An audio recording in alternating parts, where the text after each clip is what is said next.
Room, attention!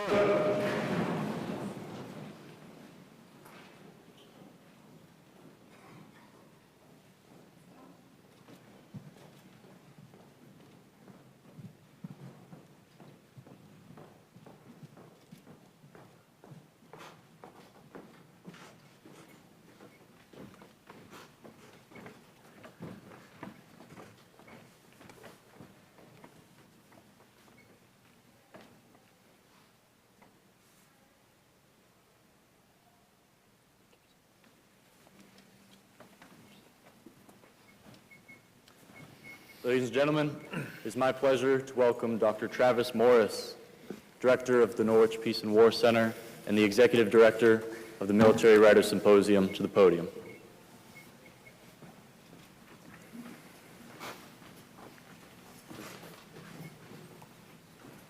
Take your seats, please. Ladies and gentlemen, I appreciate very much your generous invitation to be here tonight.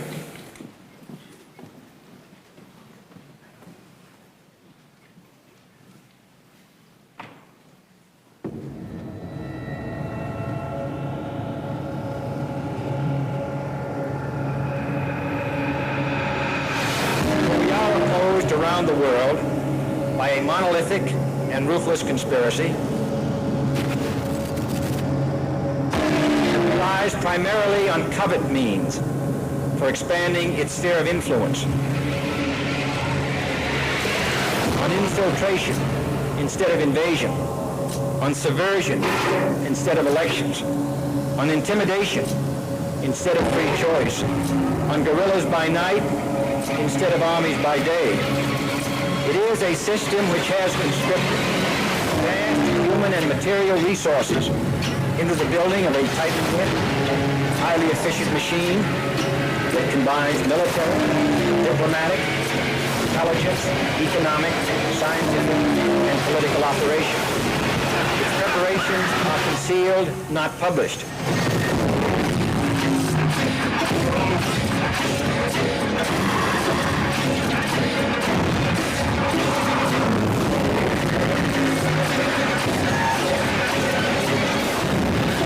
In Dallas, Texas, 3 shots were fired at President Kennedy.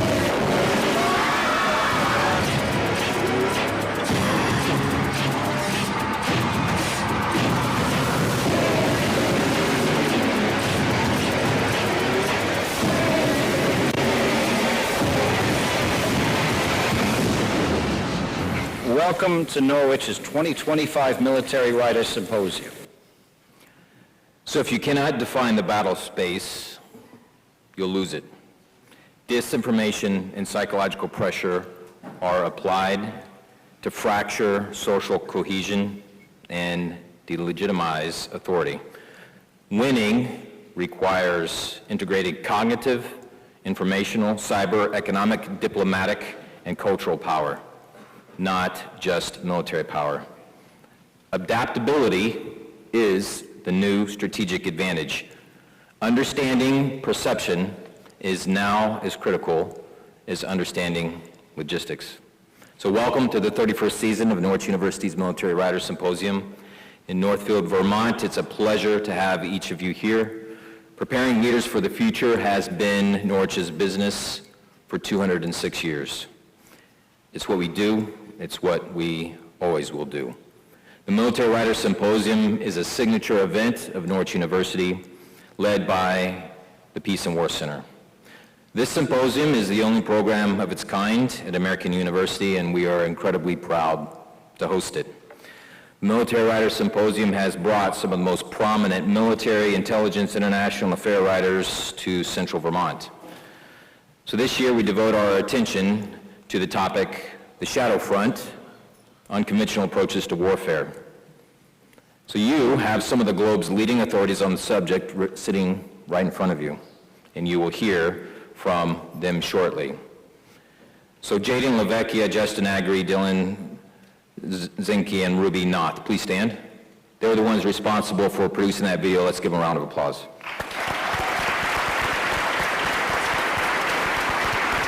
All right, thank you. Cadets, I hope all of you know this, that Norwich is a leader in cyber and information warfare space. It applies to all of you. We have undergraduate and graduate minors and majors and certificates in simulations, research, internships, software applications, all dedicated to this domain. Part of this symposium is to make you aware of that. What you saw in the video and some of the things that were visualized there, Norwich is engaged. Norwich is committed to being the tip of the spear in this domain. So the Military Writer Symposium, our charge is to educate our university's community on the very real battle to control our perception. So we have an engaging evening planned for you. So before I introduce tonight's moderator, I would like to recognize and thank several people. So when I call your name, if you could please stand. The President of Norwich, General Broadmeadow, Dr. Leah Williams, Provost and Dean of our faculty, the Norwich Commandant, Brigadier General McCullough, Dr. Tarl Kulkarni, Associate Provost for Research and Chief Research Officer, and then I also just like to note our Kobe Award winner in front of you. They have supported this, and so a tremendous thank you to all of you. Let's give them a round of applause, please.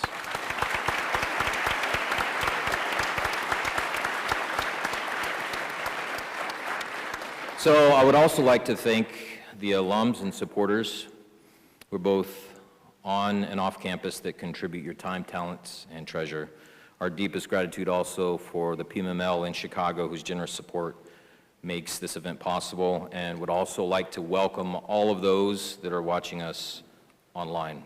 So, just a few housekeeping notes before we begin. Normally, I would say, for this event, turn your cell phones off, but tonight, leave them on vibrate or silent. The plan is for you to use them this evening. You'll notice two microphones left and to the right. These are for your questions.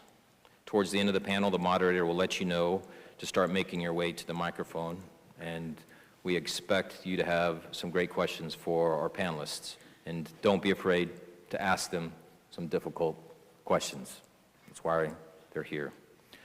Now it's my pleasure to introduce tonight's moderator, Lieutenant Colonel Chris Cadigan, retired, class of 1995. So if you paid attention to the posters, if you watched the video, if you listen to what I said, tonight's focus is being unconventional. And so I'll share his bio in an unconventional way. I'm going to introduce his bio through a series of questions that perhaps some of you will get to know him and have some of them answered. First question, what does it mean to return from Operation Desert Storm and instead of stepping away from military life, choose to begin again as a Norwich Rook? What kind of operational experience comes from leading the most deployed A-team in the entire Special Forces Regiment? How does someone move from leading forces on the ground to shaping strategy at the regional, operational, and national strategic levels, including inside the Office of the Secretary of Defense? How does one write the doctrines and strategies that influence how the United States fights unconventional warfare around the world? How does one help design the Global Special Operations Campaign Plan and contribute to the United States counter-Russian and conventional warfare strategy? And finally, what lessons can you learn as a current and future military leaders from someone who has lived and shaped unconventional warfare from the ground level to the strategic level? So ladies and gentlemen, welcome back one of your own, Colonel Cadigan. Let's give him a warm welcome. Thank you.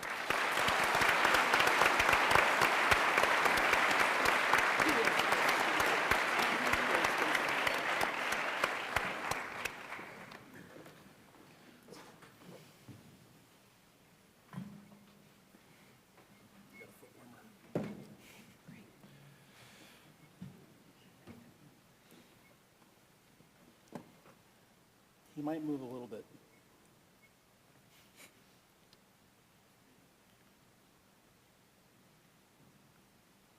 All right, here we go. Good evening, everyone. Good evening, sir. That's right. Welcome to the Shadow Front, Unconventional Approaches to Leadership. For over 200 years, Norwich has stood at the intersection of military tradition and innovation, a place where the rules are learned, questioned, and sometimes rewritten. Tonight we're exploring leadership in that very space, where structure meets ambiguity, where creativity meets command, and where moral courage defines success as much as rank or authority.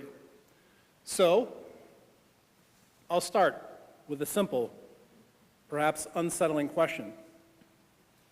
What does leadership look like when the rules of war are rewritten? We'll explore that question through the lens of 4 exceptional minds who operate, lead, and study at the edge of modern conflict in the shadows, from the streets of Ukraine to the classroom, from the think tanks and the analytic cells across law, influence, resistance, and narrative. Tonight they appear before us to offer their own views and are not here as representatives of any organization or government.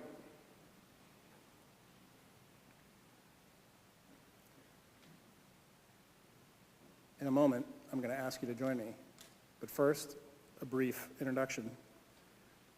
Jill Goldenziel studies, educates, advises, shapes strategy and policy. She is the maven of modern lawfare.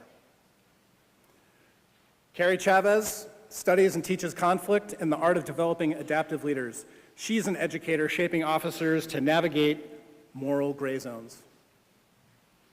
Shandor Fabian, a practitioner scholar from the front lines who knows what it means to lead when resources are scarce and the rules are uncertain. And finally, Simon Schuster, the former Time magazine journalist, now with The Atlantic, whose frontline reporting from Ukraine gives us a visceral view of leadership under fire. He is this year's recipient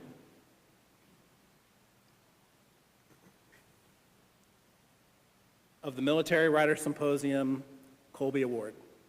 So please join me in giving them all a warm welcome from Norwich University.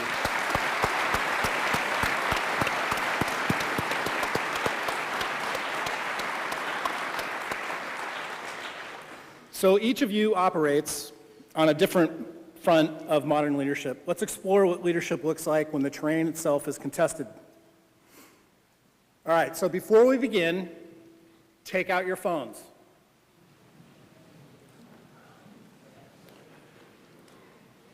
We want them on. You can silence them, put them on vibrate. For some of you, I know it's probably been a while since you saw this thing, right? So you'll see a QR code either on the screen or in your programs. And I'd like you to join us on our first live poll. So please tell us, what's the single most important quality of a leader in unconventional warfare, in the irregular warfare space, in the gray zone?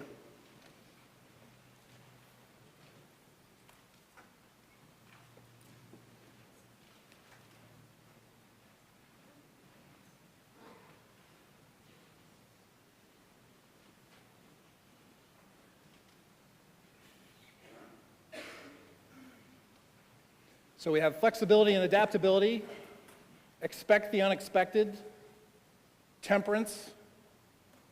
What else you got? What else is important to you?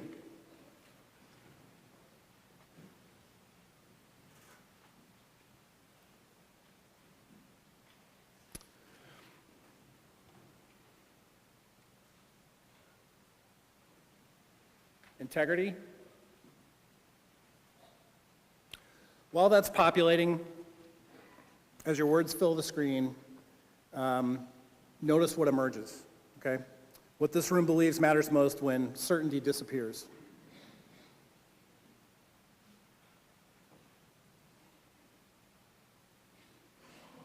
Adaptability is gaining fast. Grit, trust, wisdom, decisiveness.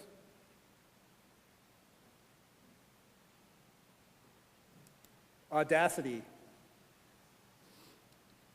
Okay, these are very interesting. Those will continue to populate. And let's see how they hold up as our conversation progresses. So to ground our conversation, I've asked each panelist to share a short reflection, 3 to 4 minutes, of what unconventional leadership looks like from their domain. Simon, please, let's start with you. Leadership under fire. Take us to Ukraine.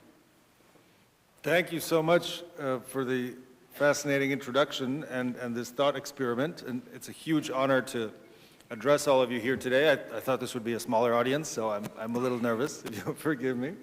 But that's right. I guess my book is a case study in leadership under fire, so a case study that provides at least one answer to the question posed here just now.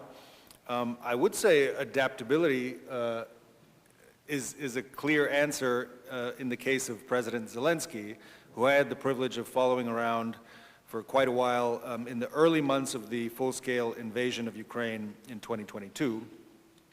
And one thing I noticed in him, first of all, he was not prepared for the invasion. Ukraine was not prepared for the invasion. As I followed him around, I had the sense that really no one has the kind of CV or resume that would prepare you for the scale of threats and the kinds of challenges that he faced when a nuclear superpower invaded his country with the clear aim of conquering all of it and unseating or killing him. What is the work experience that prepares you for something like that? Anyone thrust into that position, even if they have military experience or political leadership experience, would have to adapt, think on their feet, become a new persona. And that is what Zelensky did. Another way to say adaptability is the ability to improvise. It so happened that one of his greatest skills before he went into politics, only 2.5 years before that full-scale invasion, was improv comedy. He was a comedian, an actor. He knew how to switch into a new role, take on a new persona, as quickly as the stagehands in his performances could change the setting for his next sketch. And that adaptability served him very well in those opening hours of the invasion. Again, an invasion that he did not anticipate or really prepare for. He didn't even prepare in the sense of telling his wife to evacuate Kiev or prepare a suitcase so that their kids and his wife could leave in a hurry. So he had to think on his feet and take on a new persona. He drew on historical precedents, films he had seen, and other ways that he had envisioned a wartime leader. Churchill and books he had read about Churchill certainly came to mind, as did other figures, Harrison Ford in Air Force One, and characters like that he had seen in the movies. And he cobbled together this persona that he then projected to us, all of us around the world watching Ukraine and watching him lead Ukraine against this threat. And he held up that persona and came to embody it. So I'll stop there so as not to ramble on, but that's the definition of leadership that I think he exhibited very effectively. Thank you. Shandor, from the practitioner's view, what happens when command meets constraint? Well, that's a great question because I'm really sure if you ask anybody in this audience who ever led any organization, they will say there is only a resource-constrained environment. So there is, it doesn't matter who you are, what organization you are leading, you are always going to be in a resource-constrained environment. So a couple things on that. One is resource. Many times when we talk about it, many people immediately goes after money and budget. It's not only about money, although many people will argue money has probably the most important effect and determines many aspects of your leadership. But you can be also constrained with resource as far as human resources. You might not have the right people available to do the job, or you don't have enough people to do the job. You can be constrained by access to information or decision makers, or access to the actual appropriate support capabilities that you need. So first of all, when you talk about or want to think about challenges of leadership in a resource-constrained environment, always expect a resource-constrained environment. Even if you're training during your education, maybe you have all the access, all the simulators, all the support you need. An enemy action, a failure of technology will put you into situations as a leader where you are forced to operate and lead in a resource-constrained environment. So again, it's not just money. There are so many other elements that can be constrained, and even when you believe or you operate on a sustained form in a resourced and supported environment, it can change from one day to another, where you find yourself in a completely different environment. And when it comes to irregular or unconventional activities, those support mechanisms, those resources are usually not available, or not available in the quantity you need, or not available in time when you need them. And another element very quickly that I would like to offer up at the beginning is, for me, leadership has 4 elements or 4 levels. And in military schools, we always or mostly talk about how we lead subordinates. The leadership, to be an effective leader in any environment, also contains your own self as an element. You have to take care of yourself to be able to lead. And you always have to lead upwards a little bit, mentoring, sensing out your superiors as well. So you have those 3 levels. And in the very complex security environment of the 21st century, you have to have an outward-facing element of your leadership. You will work with law enforcement. You will work with civilians. You will work with NGOs.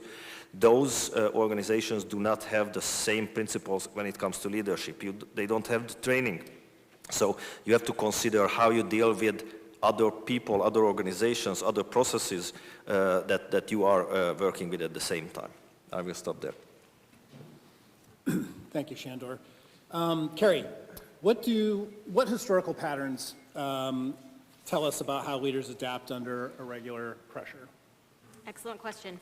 I'm going to try to build some mental architecture and look at it from different angles, kind of like mentally, spatially manipulate it. I want to talk first about the level or the origin from which it often comes. Of course, it can come from upper level leadership, political or military, but oftentimes some of the most profound unconventional leadership comes from the grassroots. It comes from battlefield adaptation, and if it is formidable enough, it can actually trickle up into the developmental system and tectonically change military structures sometimes. So I want to make sure you guys hear that as you become the grassroots in the near future, that you don't have to ascend to the heights of leadership to harness some of these capacities. So that's kind of the bottom up versus top down. Another thing I want to point out is about tempo in these patterns. Usually, when you have some kind of extraordinary pressure or some kind of existential threat, you see innovation and leadership come forth much more heavily. And oftentimes, the most advanced militaries, like the United States, don't have those kinds of pressures. It comes rarely. Meanwhile, things like violent non-state actors that are constantly under existential pressure to survive and contend against state actors, their innovation epicycles are rather fast. In the unconventional setting, that means we have to keep up with that tempo in order to do irregular warfare well. The last thing I want to emphasize is sometimes the magnitude of change depends a lot on the type of innovation that's made. So usually it's linear, sometimes it's disruptive. And so the individual or group that can do the intellectual task of reading the character of war at large or the tides of war in a specific case and can respond to that magnitude well, they're going to be the ones that, like Lieutenant General this morning, the opening speaker was talking about, they're going to be the ones that shape the narrative, that actually can create the shortcuts to it, and that can have the most agency in shaping the trajectories of conflicts and competition. That's an excellent transition. Actually, Jill, so you studied, taught, educated, trained, and advised a generation of digital nomads. What are your observations for this audience of digital natives in the unconventional space? So I think, first of all, recognizing that there are different perspectives out there for what the digital space looks like is extremely important, because you're going to be leading both generations younger than you and generations older than you as we adapt to what a new information environment looks like and what it means. And in, I think, the joint force, we're still trying to figure out exactly where information fits. We're in a lot better of a place now than we were about 8-9 years ago, when the Marine Corps designated information as one of the functions of warfighting for the first time. And at that point, our attitude towards it was, well, we don't know quite what to do with this yet, so we're going to sprinkle a little bit of information on this, put a little information over here. It was almost like fairy dust or something in an exercise. Now we start to know what information-related capabilities are, and then how exactly they can be put to use, either separately or in conjunction with other capabilities. You've grown up with this. You will be able to, in some ways, know how to use these capabilities better, but what you may need to do, a little bit of work to do, have a little bit of more work to do as leaders, is to understand that not everybody you're going to be working with, not everybody you're going to want to influence is a digital native and is going to look at the world the same way. And not everybody in an operating environment that you're working in is going to look at the digital space in the same way, or consume or put out information in the same way that you're used to. So you're really, I think, in a very special place, in that you're a linchpin between the way that information is coming to be used and some older generations who are not digital natives like you are. Thank you for helping us. Pardon me. Thank you for helping us set the stage. It's time to take out your phones again. All right, here we go. Poll number 2. All right, now that we've set the stage, let's wade into the gray zone, the dilemmas that test every leader in a regular conflict. At this point, you should have a new poll to take. We'll see several questions appear. Vote for the one you find most difficult, and we'll start there.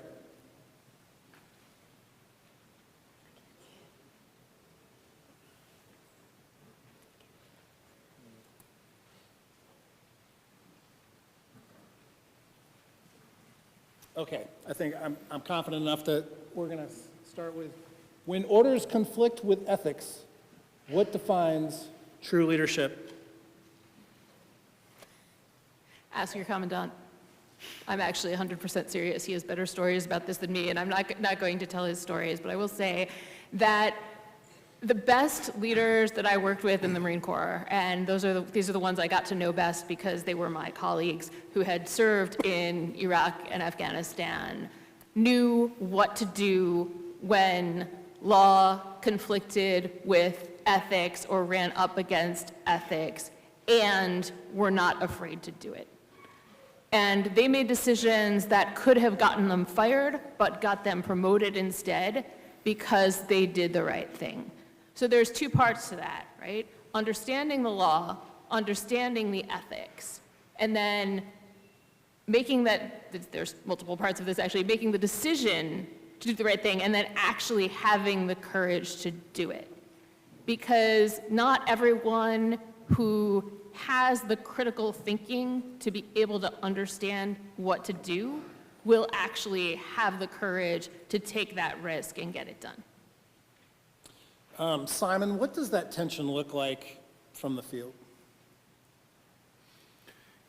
Yeah, I mean, from the Ukrainian experience, the way that President Zelensky and his team tackled it, I mean, one thing I observed for sure is that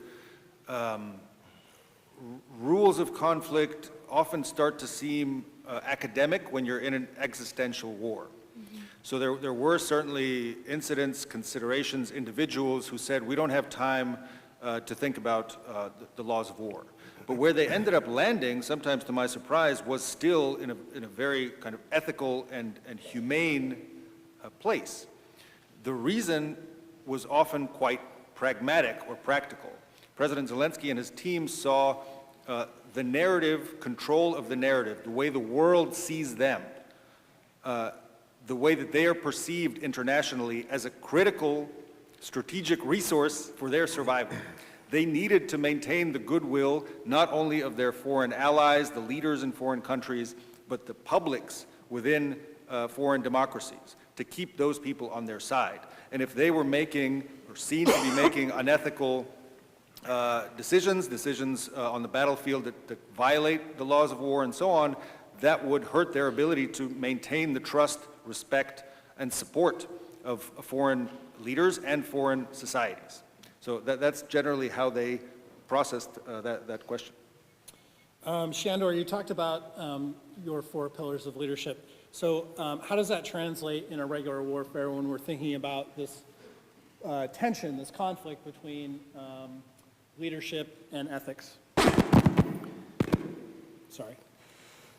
Well, that's a very, very complex question, and I will try to play a little bit of devil's advocate here and move away from the previous comments and from the kind of the mainstream, ethical teaching of military academies and the Western values in general. One thing we heard today, I think, Jill, you mentioned, the U.S. has the best lawyers, right? So get the best lawyers and put them against this idea of irregular warfare and bending the moral boundaries of operations, especially in the light of what the adversaries are doing and what we can see in case studies, how they exploited lawfare or how they are pushing the boundaries of legal and moral characteristics of conflict. So I think I'm not advocating for giving up our basic moral, values and norms. But I think, again, looking at the complexity of the 21st century and the challenges we are facing, there is time to review some of these things. And laws and values and norms were established over decades, over centuries, but they were ultimately established by human beings, by our predecessors, the people before us. So there is always, possibility to adopt them to the realities of our times in this case. And the second, kind of half-jokingly, morals and values are translated in different cultures, different countries differently. So, one of the biggest strategic advantage of the United States is its allies and partners around the world. So if there is an activity or an operation or an effect that we would like to achieve and we cannot because it's really seriously against norms and values, find somebody else who can do it and incentivize them, enable them, and support them to do it for us. I will stop there. Carrie, from the perspective of training leaders for those pressures, I'm wondering, in fact, I'd like to hear from both of you about, in terms of those tensions, is this really a false choice? Do we have to choose one of these, or can we have both? Yes and no. That's actually what I was going to say in follow-up. I think Jill is right that we do need to have that robust bedrock of understanding the rules of engagement, the laws of armed conflict, in some cases the cultural differences or the domestic laws that apply. We also need to have a robust, virtuous bedrock internally so that you understand the moral frameworks that you're wading into conflict with. But then I also agree that warfare is extremely messy in the muddied middle, and having that bedrock is helpful, but I think when you're in the midst of that and you need the discernment in the moment, I actually think teaching creativity to synthesize and to create new pathways is the best way to contend with this, because you shouldn't tell them, make the operationally efficient decision to the detriment of morality, and you shouldn't tell them, do the moral thing at the detriment to your unit and potentially, the loss of life. Instead, how can you create new opportunities, new windows of opportunity in this situation by harmonizing all of those things? So Jill, Carrie discussed creativity. As a lawyer with the law, we hear a lot about we need to think outside the box, but a good lawyer needs to know what's inside the box in order to think outside the box. Is that true? Yes, that's exactly true. And it's also, I think true with, there's an element of that that's true with the law of war. I want to be careful because I don't want anybody to misinterpret. I'm a big fan of the law of war. I teach the law of war, but we don't have law for the world we live in, right? The Geneva Conventions are from 1949. They didn't have the internet back then. They didn't have cyber operations. They did have information operations, but weren't thinking of them in quite the same way because they weren't enabled by cyber. So as lawyers, we need to be able to think about not just what's in the box in terms of what is actually written in the law, but also, well, what does that law actually stand for? What are the ethical principles behind the law? And then how do we apply this law from 1949 to the types of operations we're dealing with today, to the types of conflict we're dealing with today, so that we can still act consistently with the core principles behind it. Thank you. Okay, question number 2. Should leaders prioritize moral authority or operational effectiveness? Yeah, I think it's a false choice, yeah. And I wanted to bring up a specific example that just came to mind, again, from the Ukraine context. There was a battle in September 2022 in the northeastern region of Kharkiv, where the Ukrainians encircled a large group of Russian troops, about 1,000 of them. And the situation reminded a lot of the Ukrainian commanders of a battle that had taken place about 8 years earlier in a town called Ilovaisk, also in Ukraine, where the roles were reversed. So in 2014, the Russians had encircled a group of Ukrainians, and when the Ukrainians agreed to withdraw, the Russians shot many of them in the back and killed hundreds of them. That was, of course, in violation of all possible laws of war and humanity and morality. 8 years later, the Ukrainians found themselves on the other side of that.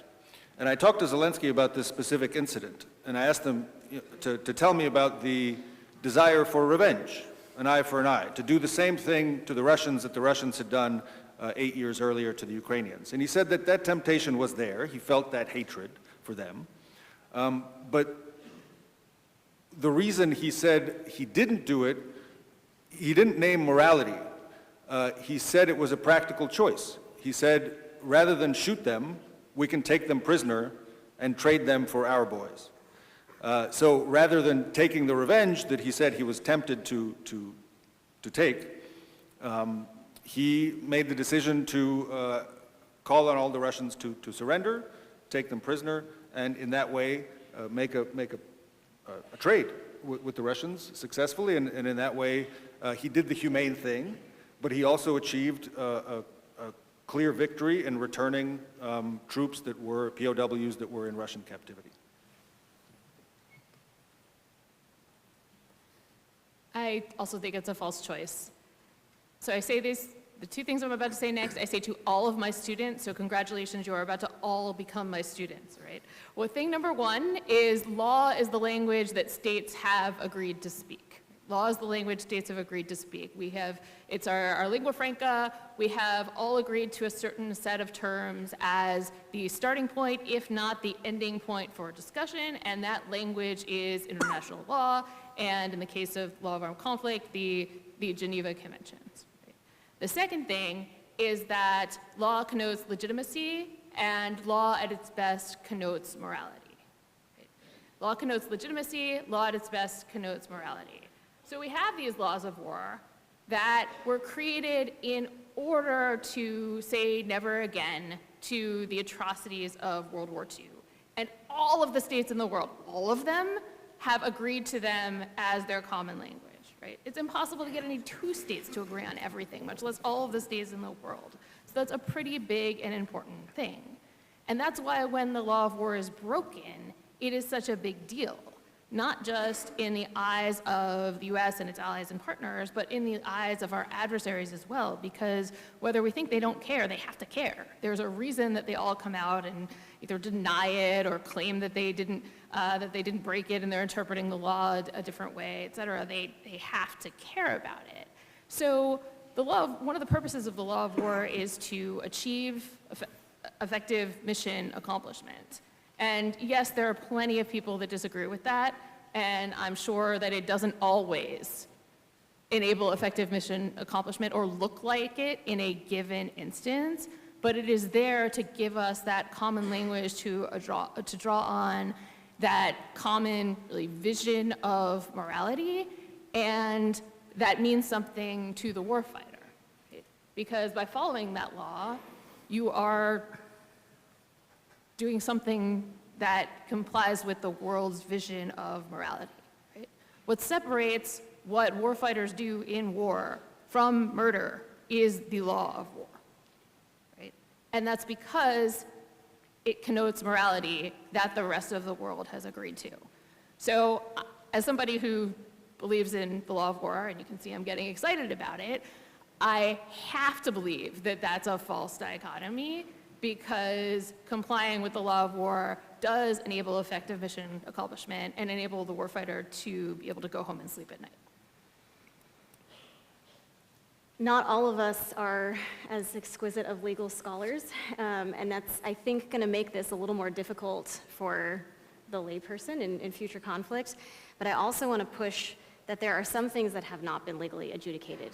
And I think you guys will become the norm entrepreneurs of some of these things. For example, this morning we talked about artificial intelligence. We are surely going to talk about lethal autonomous weapon systems. I know that's one of the themes that we were talking about this morning.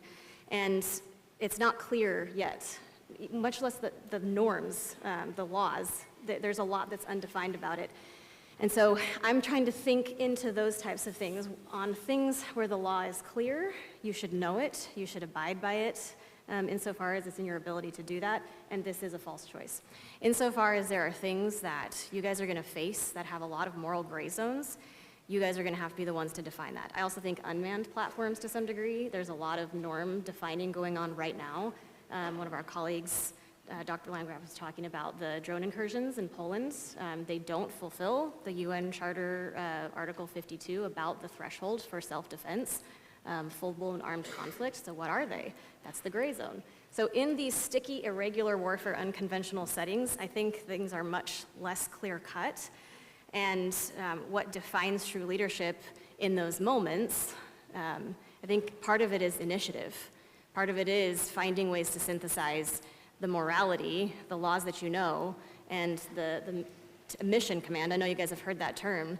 Taking the initiative, and like one of the students put up on there, the audacity to have timely decision cycles that make a difference and are still in ethical bounds. And again, this is going to hinge on your imagination and your efficacy as an operator.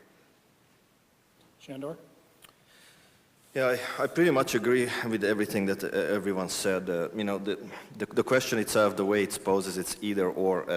That's a very simplified and kind of blanket question. It can be obviously a case-by-case, or I would argue it's always a case-by-case decision to make. But again, playing the provocateur here a little bit, morality, and I think Jill mentioned it, doesn't have anything to do. Okay, let me back up. Most of the time, doesn't really have anything to do with legality. Mm-hmm. So something can be highly moral and still illegal, right? If I have a moral value as a, deep believing Christian that I have to make sure that somebody who is suffering immensely and in crazy pain, to take that suffering away by killing that individual, and if I kill a unarmed civilian that I shot accidentally, and he or she is suffering and has wounds that are absolutely, clear that the individual will die. I can choose, based on my morals and my beliefs, to just shoot the individual on place, and it's going to be illegal. I'm going to be prosecuted for war crimes. But the other things are also true, that something can be very immoral, but very legal. So I think morality and legality is two different things, or can be, again, by case cases, can be very different things. For time, we're going to have to leave it there for this next segment.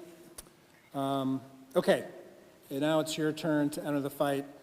I think you're on to us, right? We gave you a Kobayashi Maru on that last question. And first pop culture reference of the evening, Star Trek. Okay, Kobayashi Maru. Anybody get that one? Okay, for 500. There you go. All right. So pull out your phones. So now it's your turn to enter the fight. Think of a moment, real or fictional. I know what winter's like up here.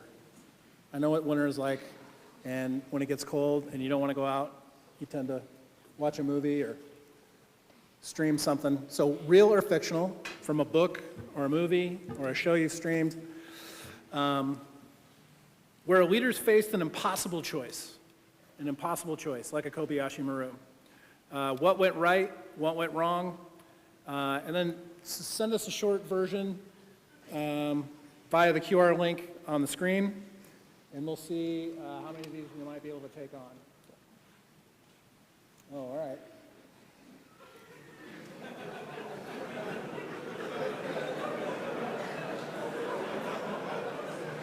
You know, Okay. some of these are super relatable, right? Okay. All right. Wow. Now, I will say,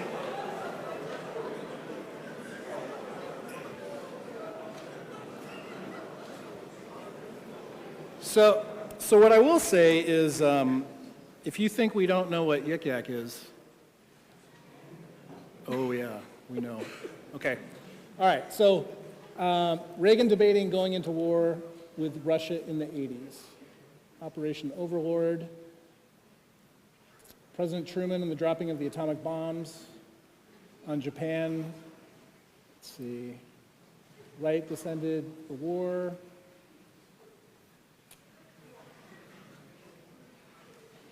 Anakin choosing between saving Palpatine and turning to the dark side to save his wife or to kill Palpatine. The person, all right, just by a quick show of hands, how many of you are familiar with the Star Wars universe? Okay, we've got one. We've got two. Kind of. A little bit? Yeah. Okay. Chandor, it's a movie. We'll get you the thank you. DVDs. Thank you, I appreciate All right. it. So, Huh? so Palpatine, the person orchestrating, let's see, a little more. Well, just a, Anakin choosing between saving Palpatine and turning to the dark side to save his wife or to kill Palpatine, the person orchestrating the whole galactic war, and an opposite to the light side. He chose to help Palpatine, and the Empire was created. Aha. So, you want to tackle this one? Me? All our Yeah. Star Wars fans. Can you because we can't read them all, can you give a brief summary of what you want us to tackle? Well, I'm not going to act out Star Wars, but what I will say is that we had a young leader who was forced to, he felt he had a false choice, right? He had a false choice. Do I save my wife and help this guy, but if I help him, then I help create an intergalactic war. Is that about right? Is that the summation? Do I have it? All those in favor say aye? Aye. Okay. All right. So there's our false. I'm going to fight sci-fi with sci-fi and go back to Star Okay. Trek because the needs of the many outweigh the needs of the few or the one. The 80-20 rule. Right. So, and we could go back to the just war framework about the military value of the mission versus the civilian collateral damage, right? Some civilian collateral damage is acceptable if the military target, the value of it outstrips it. So I think if you are able to avoid a galactic war at the expense of a life, even a life precious to you personally, then morally, ethically, it's considered acceptable according to just war frameworks. Yeah, I'm not going to be particularly popular, especially with one person right now in the room, but that's a no-brainer. There is no choice there. That their emotions should have no room in this choice to make for that individual, based on the stakes in danger right there. Also, there is no morality legality problem there either for a leader. So I don't want to come across like a cold-hearted, objective individual, but there are situations when it's that's not a choice. It's a great example, but for my mind, it's not a choice. There is no decision there. I think they got it. They got it? Yeah. Okay. And as a good teammate of mine once said, Anakin put gals before pals. So that's what got us into the intergalactic war. All right. Okay, let's see.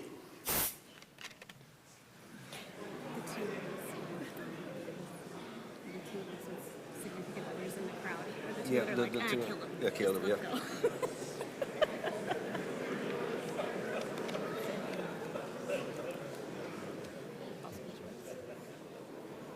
Are we still pulling in? Are they still pulling in, or have we kind of modified out here?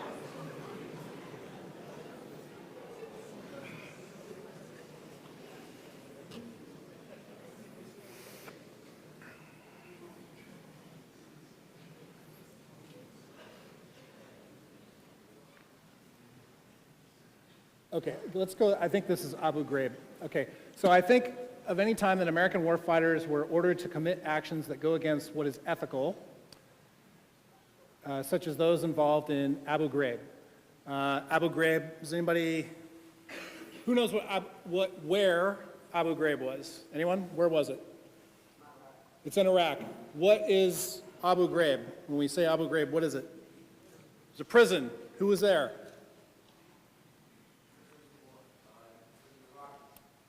Okay, so it was in Iraq. It was a prison. It held Iraqis. Okay. Suspected members of terrorist organizations. No? No. Who was there? Who was in there? Detainees. Okay. And who was in charge of their safety and security? It was U.S. servicemen, right? And so where are the Rangers at? Where are my Rangers at? When we take someone as a detainee, what are the 4 S's? The 4 S's of taking someone on an objective.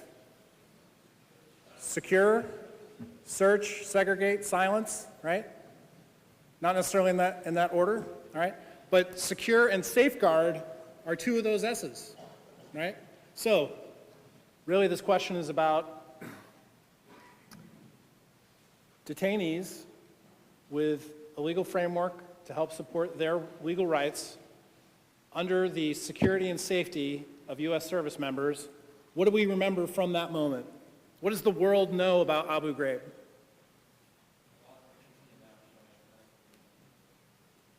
Unethical treatment like torture. And the whole world got to see it. Bill, were you in Iraq at that time? You were in charge of Abu Ghraib. Bill, please help us work through this one. So the question being, Jill, help us a little bit understand what these young leaders may have to do in the future, looking forward, with a platoon that needs to secure some detainees. What kinds of things might they have to consider?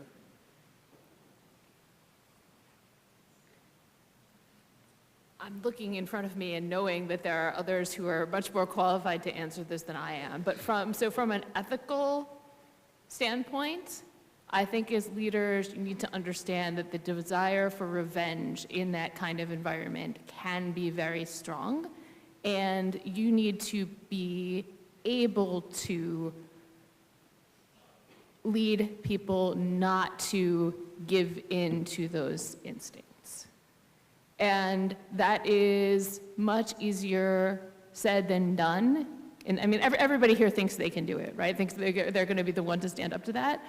My understanding is that when you are in that kind of combat environment, that it is much harder to, not only give into those instincts, but B, to lead others not to give into that instincts, because you have to have built up the kind of trust and credibility beforehand that you need to be able to convince them not to act in a way that may be very hard for them not to at that time. Carrie? Anything you'd like to add? I know very little about the legal parameters of detainees in times of war. I mean, I think that she was accurate, that that's a fantastic response from a moral standpoint, but. Shandor, from Yep. the Bleeding Edge. Two things on that. One is that's a great example when one of the key strengths of the military becomes a key challenge, the brotherhood and sisterhood. Because if two people start to talk about something like that, and then a third, they normalize things like that within the community, within the sisterhood or the brotherhood, or within the organization itself, and it becomes a norm. And there are unfortunately a lot of cases. The Australian Special Forces is subject to investigations now for war crimes for very similar things that they've done allegedly in Afghanistan and Iraq. So that tight-knit community can normalize things that otherwise would not be normal just through the approval of your peers. And that, as a leader, that's very, very difficult to break. The other thing is one of my biggest leadership challenges, and I wanted to talk about this later, but I think this is a good time too.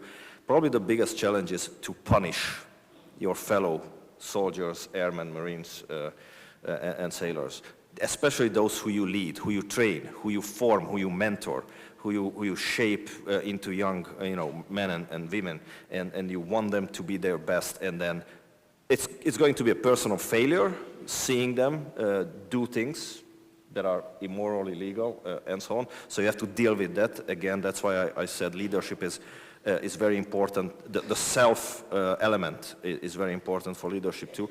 But have the ability morally, the moral courage to actually punish these individuals at the right way, and then find the balance between capital punishment and individual level punishment is going to be extremely, extremely difficult. And I'm not confident if any of the military education and training system that we have today is properly actually trains and prepares the young leaders today to actually face those difficult situations, especially focusing on punishment. Can I follow up on something, actually? We've been dwelling heavily on the legal, ethical, moral dimensions of this, and I actually want to bring some of this back to operational effectiveness, because there are considerable consequences for making choices like that aggregately for a campaign or a war at large. So especially in a counterinsurgent setting where you do have the enemy-centric destroy the insurgents, but you also have the population-centric of winning hearts and minds, as we've come to coin it. And in those settings, one of the ways you can fail at coin is to demonize the enemies, because those factions in the population are so mercurial. So whoever is your enemy today might actually be your key ally tomorrow, and vice versa.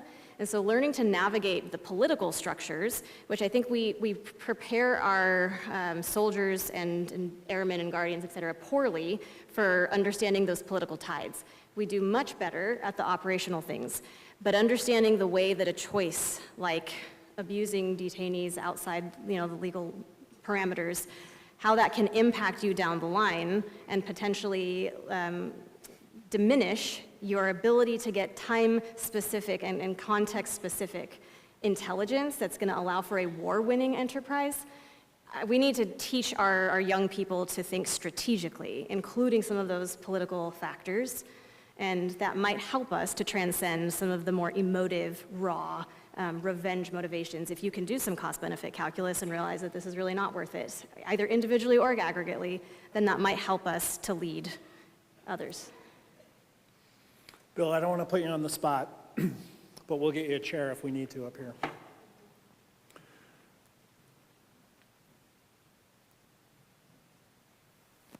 Well, let me ask a couple of questions. On the world stage, do we now know the full story of Abu Ghraib? Do you think? No, it's a complex story. Okay. It's not suitable for headlines, so it doesn't get told right. But basic moral lapses, dehumanization of people, the normalization affecting dehumanization, conditions created by extreme death and destruction all around you. People break. Those people broke. Would you say that had a significant impact on the way the operation was being viewed at that time? Changed everything. The amount of investigations that were brought down upon us, the inability to actually move, to actually conduct interrogations, which is what I was responsible for. You couldn't even talk to a detainee anymore because there's a presumption that you're going to do something nefarious in the interrogation. So, yeah, it changed everything. Our intelligence dried up. It was a human intelligence environment. We couldn't collect intelligence. So one of the reasons that we want to secure, safeguard speed to the rear is really to enable our intelligence gathering to find out more information that could potentially safeguard more human life, right? And so we take on that responsibility in an operation in order to provide not just information for ourselves, but also to provide legitimacy to the operations that we're doing. Thank you, Bill. I appreciate it. How many of you, by a show of hands, knew that we had, as an alumni and faculty member, the commander of Abu Ghraib in our midst? Okay. There are tremendous amount of resources right at your fingertips. So please use them. I'm going to go ahead and volunteer you for that, Bill, for the students. That's right. Okay, let's see if we have one more. Let's see.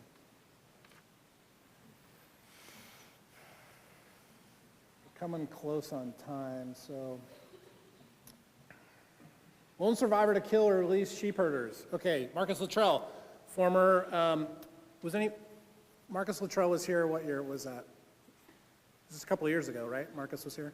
I happened to be on the recovery table next to Marcus, going through rehabilitation after some significant injuries. I was feeling sorry for myself, and I looked over, I'm like, this guy looks like he's really roughed up. Hundreds of surgeries that Marcus had to go through. Wrote a book, then there was a movie, but the age-old dilemma of what do we do with these sheep herders? Do we safeguard them in some way? Do we ensure that they won't give up our position? These are the kinds of things that you're going to very likely be faced with in some capacity going into the future. And so I would like to, for time, again, I want to take a look at the leadership for the future. Okay, so let's turn the lens forward. Each of you works with the next generation of leaders. What lessons endure and what must evolve? Jill, so for legitimacy as power, as a soft power component, legitimacy, can you illuminate us a little bit on how we might interpret that? Sure.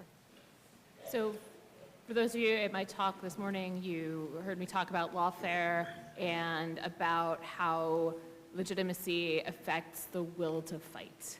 And I think that is something that's turned out to resonate more than I expected within the Department of Defense, because those who have actually been on the battlefield, unlike me, understand what that means.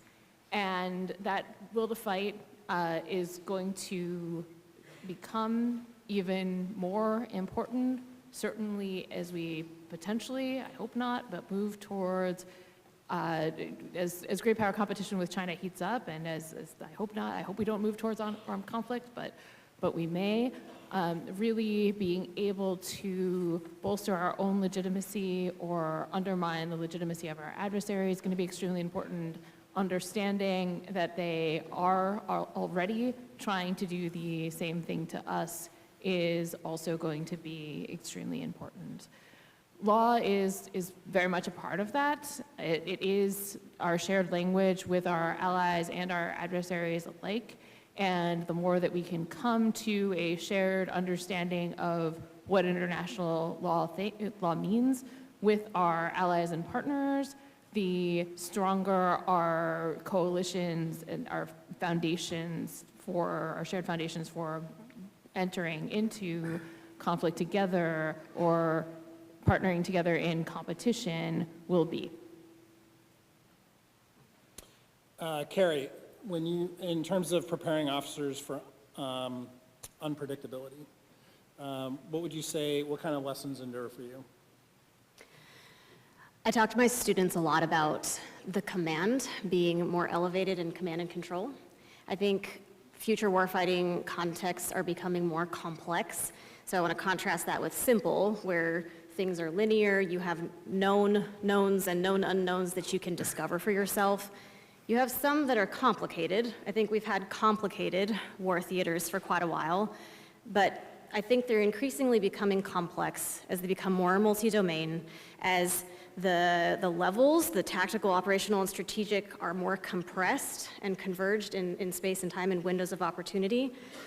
So I think to contend with that, it's going to take more discernment. You need information dominance for all of the inputs, all of the intelligence that's streaming in across all these partners, all of the domains. We have to find a way to economize that and act decisively within our adversaries' decision cycles. I do think artificial intelligence is going to become central in that, but what I want to put in your minds is that you're going to have to figure out how to properly partition the cognitive load.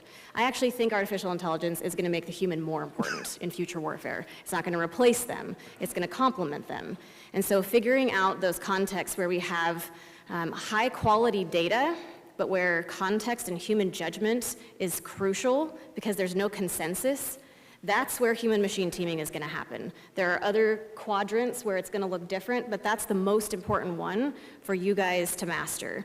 And so figuring out how to harness the data inputs through artificial intelligence and then to use human judgment in the outputs. The other thing that I think you have to learn more than any generation before you is operational art.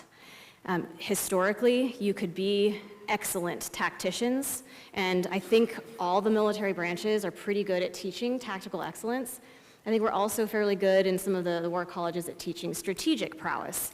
But that middle ground of operational art is pretty neglected, and I think it's becoming one of the most important because your tactical experts have to construe their actions into the operational space and understand how they're affecting things, sometimes even how they're impacting strategic objectives. So the burden is on you guys to develop the complex and causal thinking and the cognitive toolkit, because all of those dimensions and the moral dimensions of warfare are becoming more ascendant. Shandor, when you think about lessons that endure and also some that may need to evolve, what kind of adaptability lessons can you share with us from your time in a regular warfare context? I would approach it from what I would recommend for the future adaptive leader. What do you need for that? First is to learn, please learn the lessons. Okay, this expression of lessons learned has been thrown around for over a decade. Every military organization, every conference, it was used at least 3 times this morning. I will tell you, we learned not too many lessons. We observed potential lessons, but we are very bad at learning them. Lesson is learned when there is an organizational change, where there are changes in processes, in training, in equipment, and that is just not happening, or it's not happening to the extent it should be happening, and to the speed and the momentum that it should be happening. So please be the generation who learns the lessons and implement them and use them in the organizations. Study the adversaries. Study those who kicked our asses in Iraq and Afghanistan. Be okay with that. There is a lesson, there is best practices in everything. So whatever happened in any operation, don't just, how we failed, how our system failed, but what the others did good, and what does that mean for us, for a future adversary perspective, and then what does it mean from potentially for ourselves as an organization, how we can implement some of the best practices of the state and non-state actors. Study the adversary. Back in the Cold War, we know everything about each other. I was on the other side at that time as a very young cadet, actually, in the Warsaw Pact. and I knew how an American tank looked like at night, during the day, from an aerial picture, what type of heat signature it had, and so on. We don't know anything about the Russians. It's not built into our education and training system anymore. We don't know anything about the Chinese. Study the potential adversaries, weaknesses, capabilities, capacities, authorities, legal frameworks, morality, cultural structures and characteristics, because that is going to, again, help you to adapt to the changing environment and understand how complex they are being. And for those of you who like Greek method, what is the word? The Greek theoretical framework and history, be more Odysseus and less Achilles, okay? Put as much thought and effort into your minds as you put into your body. And that has to be, again, institutionalized in your whatever organization you are going to lead, both towards your subordinates, to yourself, and incentivize your leaders and everybody who is working with you. Read everything, not just military history, not just strategic studies, not just legal things. Read about economy, neuroscience, leadership, psychology, about education, all those things, because all those are going to affect you as a leader. Practice a lifelong learning approach as your daily kind of lifestyle. Some of you mentioned this morning, like you spend an hour just scrolling to TikTok and Instagram or whatever. Spend another hour reading something or listening to a podcast. Okay, make it part of your life. Be hungry for knowledge. Be hungry for input. Surround yourself with smart people. Be a maverick. Protect your mavericks and support the mavericks above you. Thank you. Simon, narrative power and perception in leadership, what lessons can you share with us, not only that endure for you, but also what would need to evolve for this generation? Yeah, thank you. It's a tough one. I mean, my understanding of this is anecdotal, not systematic, so I can share with you an anecdote that sticks with me that kind of helps answer this question. When I was following President Zelensky around in 2022, I was often struck by very reckless, what struck me as reckless risks that he would take.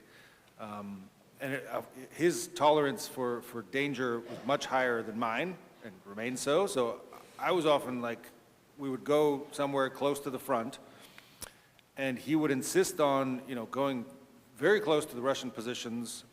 He would do things like not wear a bulletproof vest or a helmet. Well, I was like, what is he doing? What is the point of this? This was already at a point in the war when I don't think anyone in the world would question his courage. He didn't need to prove anything. And it kind of remained a mystery to me why he did things like this. Until I realized that, in his style of leadership, he realized how important it was for him to make these displays of risk-taking, or courage, or bravery, because he was asking his people to take such enormous risks, especially the people fighting the Russians at the front. So he insisted on putting himself on the line demonstratively, because I think he understands that courage is contagious in that way.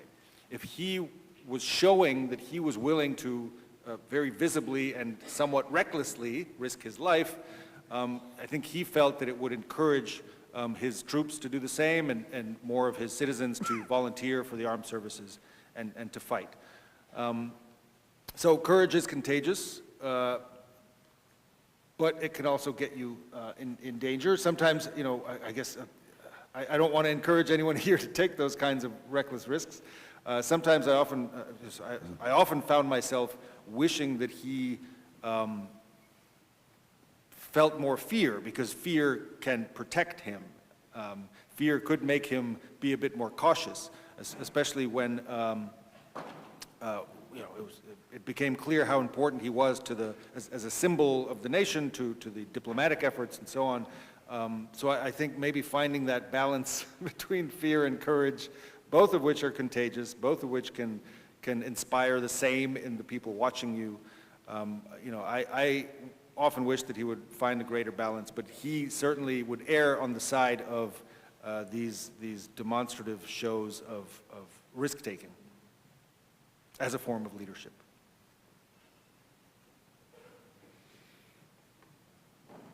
Now the moment you've all waited for. We're going to turn to your questions. So there's 2 microphones, left and right. We have microphones in the front here. I think this is a general question. I think we also have a QR code in the event that you would like to submit a question if the line's getting too long, and then we'll try to scan those. Is that right? Is that what we're going to, possibly? We'll see. The word should comes to mind on that. All right, so please come forward with your questions. No pressure. No pressure. Audience, feel free to upvote the question. Let us know what you think of their question. All right, sir, please. Good evening. I'm Cadet Dixon, and I was just curious because during the onset of the Russian invasion of Ukraine, before, there were large troop buildups that we used or perceived that were just training exercises. And then during the onset of the actual invasion, we predicted Ukraine to survive 2 weeks, and then after they survived longer, it was 5, 6, or 7 more. So at the end of the day, what unconventional tactics was Russia able to use successfully against us to really fool, for lack of a better term, our intelligence services? Yeah, thank you. Really good question. It's not the question most often asked, but yeah, I kind of observed as those events were unfolding, U.S. and allied military officers kind of reassessing their view of the Russian juggernaut and realizing that it was not as powerful as many thought. I think the failure of intelligence and imagination and studying of the enemy, as Shador just pointed out, failed to understand the level of rot and corruption within the Russian military and how it had depleted so much of their ranks, their preparedness, their equipment. I think that was a weak spot that was not sufficiently understood, and it was exposed when the Russians, were in battle. But also, I think I wouldn't say that was the main factor in, repeated Russian defeats on the battlefield in Ukraine.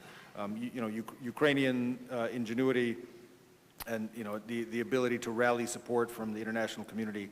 These are more important factors, but I think there certainly was a lack of understanding some of these flaws in the Russian war machine that, for decades had shaped strategic thinking in NATO and elsewhere as to shape the balance of power in the world.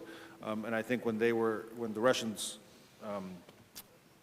faced a serious fight, I think we all saw some of their weaknesses very clearly. Understood. Thank you. Thank you. Can I add something very quickly? Sure. The other thing, to the second part of your question, the Russians use the Zapad exercise as kind of a cover for that, and they have been doing this exercise for decades, pretty much with very similar build-up and then drawdown and all that, not just on the Ukrainian border, but close to the Baltic countries as well. So that was kind of one of the things that everybody, or most people thought is just another Zapad exercise, and it's going to be the same kind of outcome. The second thing is the Russian strategic communication was very strong, and the third thing is, especially in Europe, the idea of kind of economic interdependence theory in the leading political science thought in Europe, that the interdependence between the Russian economy and the European economy and the potential outcome of losing the European market and then the suffering because of that of the Russian economy would just not allow the Putin regime to make such a decision to actually go through with such a scenario. So there was a complete self-inflicted wound or wishful thinking on the European side, saying there is no way that this is going to happen because it just doesn't make sense. And again, you can go into the rational or irrational actor kind of political science debate there. But I again say we did not know our enemy anymore or potential adversary anymore because we were so focused on the global war on terrorism. The entire intelligence infrastructure was optimized and rearranged for such a conflict. So we had clear gaps at the NATO, US, and European level that pretty much prevented us to foresee what was happening. Okay, thank you. Is your question about the Ukraine? Well, my question is for Mr. Schuster. I'm curious if, with President Zelensky's unconventional and unconventional political background and rise to the presidency and his service as president in Ukraine, will that or is that having a similar impact in, say, the United States government and who we choose to elect as our political leaders? Well, yeah, the title of my book is The Showman, referring to President Zelensky. I think it would be fair to say, to use that term for the current U.S. president as well. Yeah, I think political leaders and the current information diet of voters in many democracies, many countries, period, really favors that kind of showmanship. The Argentine president who just won an election, Milei, also is quite the showman, known for waving a chainsaw around and such stunts. So I think, yeah, that kind of leadership or unconventional approach to winning elections and winning power is certainly, it favors the way that we consume information in these bits and bytes, the TikTok video, the tweet, and so on, sort of short form. And I think that is what helps some of these more kind of bombastic or showmanly figures to rise to the top in recent years. Yeah. Thank you. Good evening. In light of the use of both fully and semi-autonomous weapons and technology, do you believe that the rules of engagement and both ethical and moral frameworks start to blur? And if so, how can we combat that in today's warfare space? I'll take this one if that's okay. So I want to emphasize that autonomy is very much a spectrum. It's not a 0-1. And I think the crux of this debate is about what meaningful human control is. So if you have a human in the loop or on the loop, how much are they just rubber stamping a kill strike versus actually adjudicating if it's a legitimate target? And how much of the decision that they're making hinges on algorithmic warfare? So there are some anecdotes out of the Gaza conflict. Israel using 3 programs, Lavender, Gospel, Where's Daddy, and that kind of constellation of them. Sometimes an operator or a decision maker spends 10 seconds on an intelligence package with small, tight confidence intervals. And they went from having approximately, I think 50 targets a year to 100 a day. So that's where some of the debate is coming from, is how meaningful is human control? The advantage of autonomy and artificial intelligence is the speed at which it can zip through the kill chain. And if we choose to slow that down intentionally so that humans have more autonomy and assertion in that process, then we kind of deprive ourselves of the advantages of it. So there's a strategic imperative. There are these ethical, moral constraints. I do think that there is a way that we can do it well, but we have to make those decisions now during peacetime before they're employed, and we have to make them quickly before our adversaries start defining the norms and being entrepreneurs in that space. And so there's a lot of efforts afoot on that front, but there's no clean answer to your question. It's something we have to continue wrestling with. Thank you. Yeah, if I could add a quick thought on this. Very quick. Yeah, I toured a few months ago a Ukrainian weapons factory that produces drones, and the founder of that factory said that Simon, we have the technology now, full autonomy. You know, we have the software, and he had made a personal decision not to sell or supply the military with drones that have full autonomy, fully autonomous capabilities, because he said, we don't have a legal framework yet or any kind of guidelines for who takes responsibility if that autonomous decision is made by the machine, it kills a civilian, who's responsible? He had made a personal decision as an entrepreneur, really, in the military-industrial complex of Ukraine to say, I'm making a stand for myself, for my factory. But he said his second thought was other manufacturers could make a different decision. And certainly the adversary, Russia, doesn't abide by such kind of personal rules. They also don't have any kind of restrictions. So it often comes down to these personal decisions currently, until we do have some kind of global or at least a national firm kind of NATO framework for how to limit these weapons and what the rules are for accountability and so on. Thank you. Okay, so, one moment. We're going to start quick fire challenge. Quick fire challenge. So, rapid fire, please, your question, okay?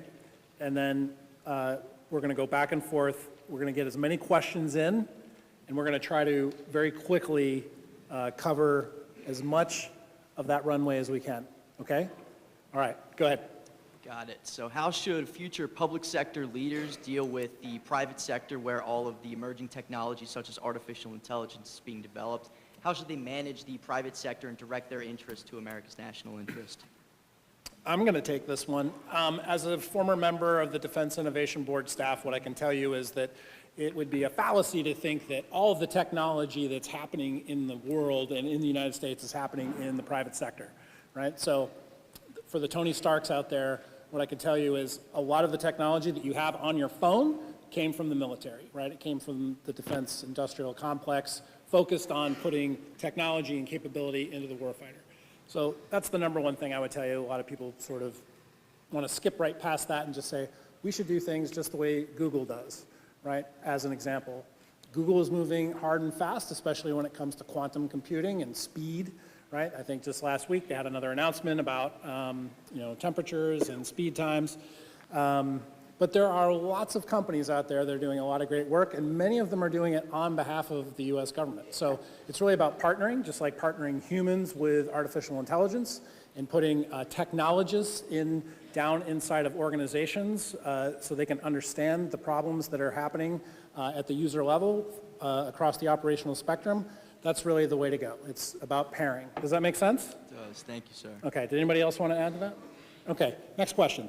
Oh, okay, I'll try to be quick. My question is, I have no doubt that the experts in this field know what the problems are and know how to solve them.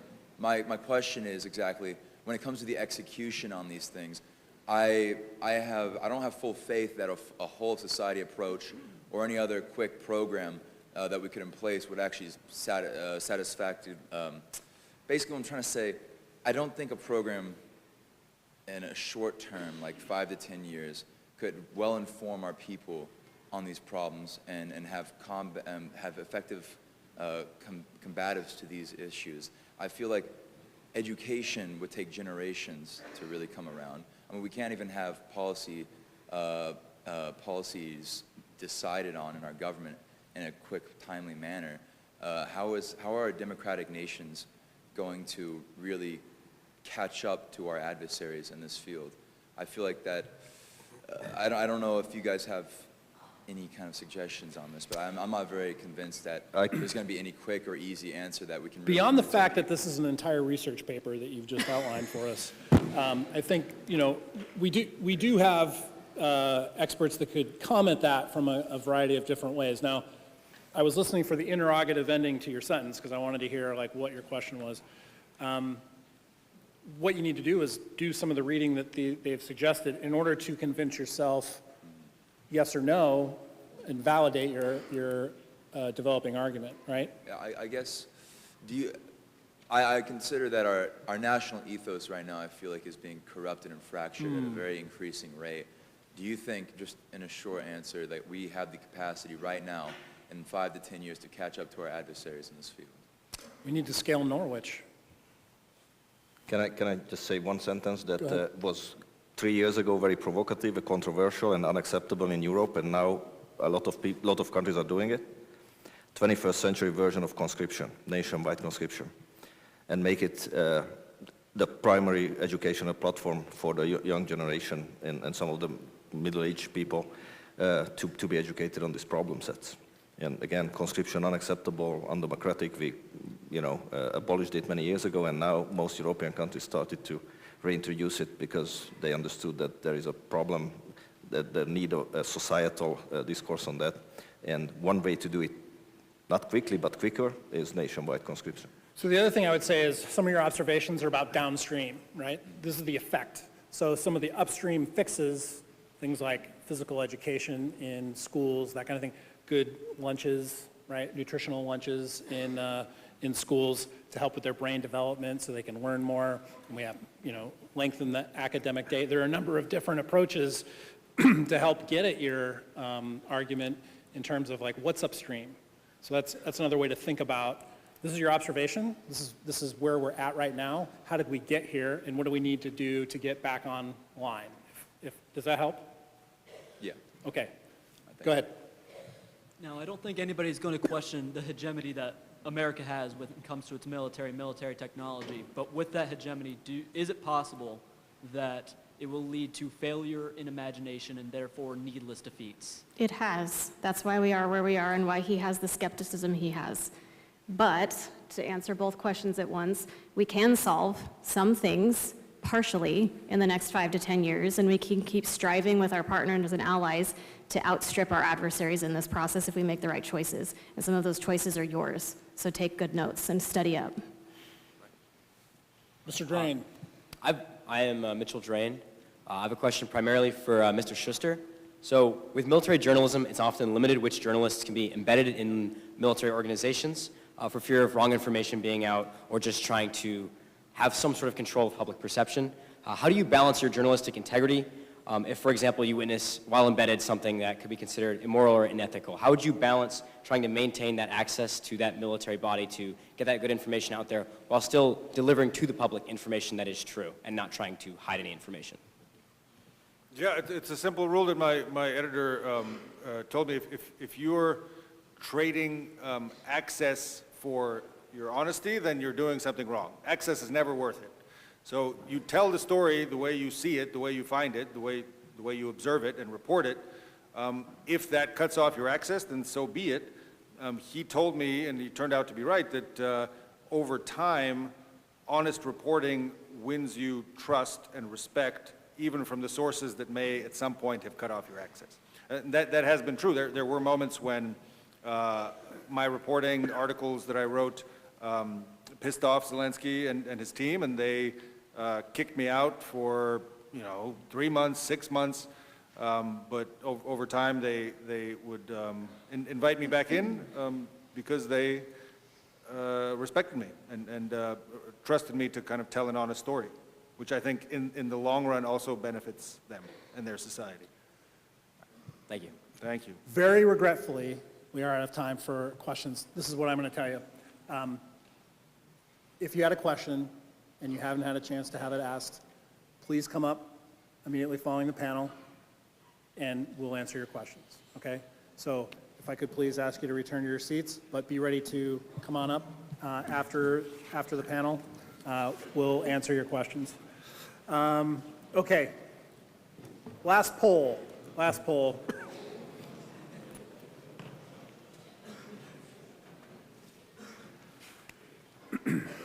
Imagine you're leading in a regular war tomorrow. Which leadership trait would you rely on first? All right, panelists, while that final poll is tabulating, one final parting sentence. This is your chance. One final parting sentence, quick fire challenge on unconventional approaches to leadership. Carrie, preparing officers for unpredictability. One final sentence. I'm going to steal part of Shandor's statement. I think we need to know ourselves, we need to know our enemies, and we need to know the character of war. So whatever it takes for you to figure that out, I have hope for our future officers. Jill, legitimacy as power. I was going to go with something else, so I'm going to Okay, go with something else. China is afraid of our education system and the way we think.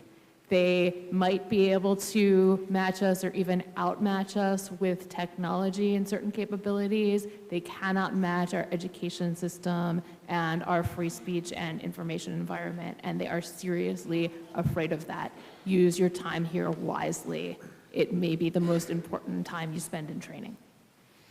Shandor, the number one word that has emerged on the screen as we've been debating what this final sentence from you is going to be is adaptability. So on adaptability lessons from irregular forces or your own final sentence. I don't have any last sentence on adaptability, but my parting sentence is study leadership systematically. Do not think that leadership is monolithic. It's going to change over time. You are going to change as a leader over time. Be okay with that, seek that, and make sure you understand the difference between leadership and management. Simon, final words on narrative power and perception, or whatever it is you would like to say. I mean, a funny remark from Zelensky comes to mind when he, this before the invasion, when he took office. There's a tradition in Ukraine, as in many countries, to hang portraits of the president up on the wall. They certainly do this in Russia a lot. And he told all members of the bureaucracy, instead of hanging portraits of me on your walls, hang pictures of your children, so that every time you make a decision, you look at them. I assume that most of the people in this room don't have children yet, but you get the sentiment. Make sure that when you're making decisions in your service, you don't only have the image of your commanding officer in mind, but also your family and the people whose respect you value most. Okay, everybody. What you see on screen, these are your words, all right? Those are the words that you chose. Those are the values. Those are what you value most in leadership when the rules are rewritten. So your answers tonight show what the next generation of Norwich leaders believe leadership must become. Please carry those forward into every mission, every challenge, and every uncertain moment you face. Essayons. And they all said, Essayons. All right. Thank you very much. Please give me your assistance in thanking our panel with your warm round of applause.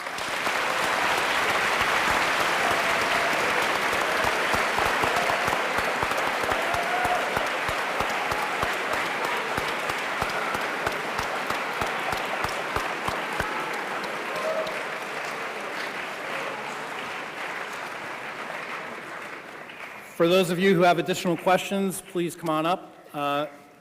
Where's the regimental commander? The Corps is yours.